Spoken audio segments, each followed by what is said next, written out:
Anyways, let's move on to The Raid from 2011. And like you were saying earlier, some places may be called The Raid Redemption.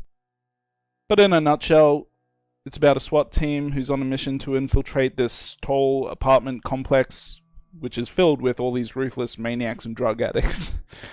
And that's pretty much it. I mean, there are some little plot elements thrown in there to beef it up a bit, but for the most part, this is just, a very fast-paced action movie, pretty much from start to finish.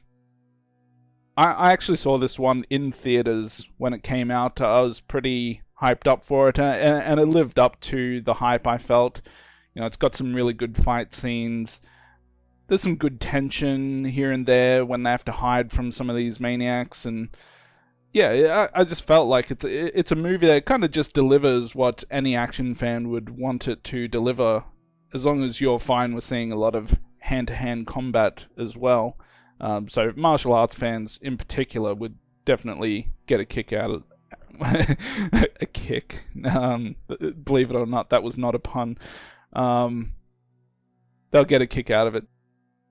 So this is a movie that I've known about again for a few years. If there's any genre besides horror that I watch quite a bit of, and quite a bit might be a stretch, but I do enjoy action movies now and again. For instance, Die Hard, the perfect movie. Easy 10 out of 10. It's almost a joke, but it's a pretty good movie. So I was interested in this movie based on the basic plot. I read, I'm like, oh hey, this sounds pretty decent. And it was pretty decent. I think the fight scenes in this are a lot of fun. One, because you're not necessarily certain who's going to live and who's going to die. You might be like 95% certain, but there might be a few surprises in there. For instance, one of the SWAT team members, I thought, oh hey, he's going to win this, but he did not win. So, I mean, there's a little excitement going on, and plus, it's not just gunfire, but there's a lot of machete action going on, which brings a nice little sharp, stabby element to this. And I mean, those machete fight scenes look painful as hell. Like, Yeah. I just couldn't imagine. I first of all, I couldn't even imagine holding a machete. Let alone like swinging it at somebody and like trying to avoid the machete being swung at me. That sounds like a fight I would not want to be involved in. And this is just a whole lot of action after action scenes, and there's a little bit of character-driven stuff going on in here. Nothing particularly surprising, but it's still interesting, and it's definitely an action-packed movie that's, if you're okay with foreign movies, it's certainly worth seeing. There's also some pretty impressive camera work at times in the movie. Like, for instance, there's that one scene where they're chopping through the floor, and the camera actually goes through the hole and keeps shooting. So, little things like that, and it's so easy to kind of miss things like that, but, it is impressive.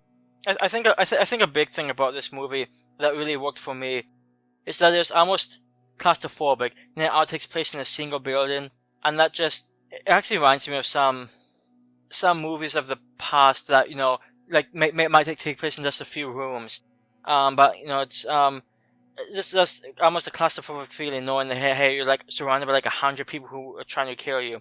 And on a side note, that scene in which they're hiding behind the wall and the guy stabs some machetes too, and it's like on his cheek. Talk about a painful scene. Yeah. Like when he's slowly pulling that out, I was cringing the whole time. Yeah, the location for this one is really good. I mean, it does get a little bit same after a while. Like, they just seem to be fighting in different rooms that all kind of look the same. But at the same time, like you said, it is quite claustrophobic. And, there's a lot of dead-end hallways, and he has to fight his way to get back out of those situations. Yeah, so it's fast-paced. It's a lot of fun if you're into martial arts, and I just can't see anyone who is, a fan of action or martial arts having a terrible time with this one. I mean, you got to enjoy it on some level, surely. Unless you hate foreign films. I mean, maybe if you dislike foreign films, maybe, but... Speaking of which, did you watch this one dubbed or subtitled? Subtitled. Okay. Yeah, my Blu-ray doesn't have a dub version. I don't know if there are dub versions. I guess there are, but I would assume there would be, but I really have no idea. yeah. Subtitled for the win. Yeah.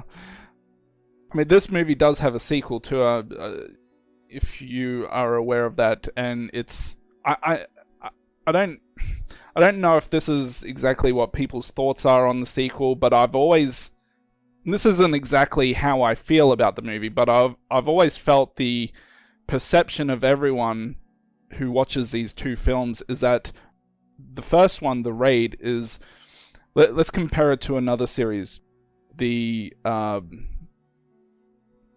Christopher Nolan Batman movies. You got Batman Begins, which is a pretty good movie in comparison to this one. It's a good movie. And then you've got The Dark Knight, which is like, takes it up a notch and turns it into something epic.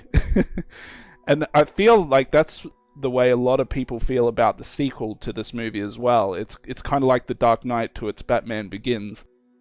So maybe, like, because it's got a more intricate plot, it's a lot longer, but it's still just got as much good action, and you know, people seem to enjoy the sequel actually more than the original movie, at least from what I've read on reviews. I haven't seen the IMDb ratings, but I have to assume that's where people go with it. Yeah, so that interested me. Apparently on IMDb, the first movie has a 7.6, and the second movie has an 8.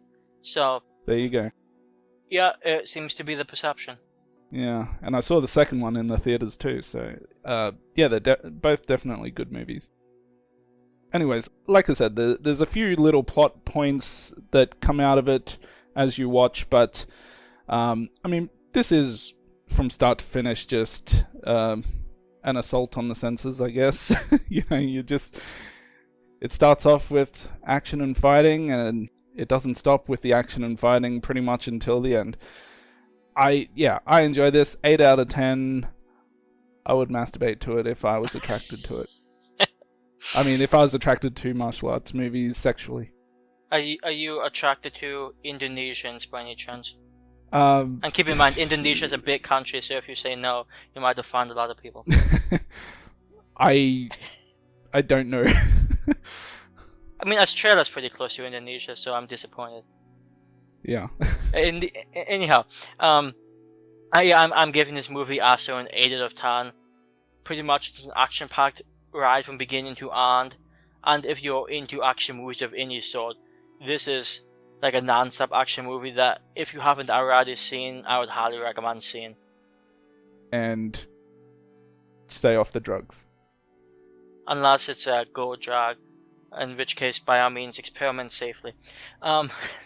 In fact, actually, speaking of that, just one amusing thing, the bad guy in this movie, the one that they're trying to assassinate, I guess, it was just amusing how when he kind of gets his damage report of how many people living in the complex had been killed, and he's like, just find out what rooms they're staying in, clean out their stashes, we'll use their stash to pay for their rent or whatever.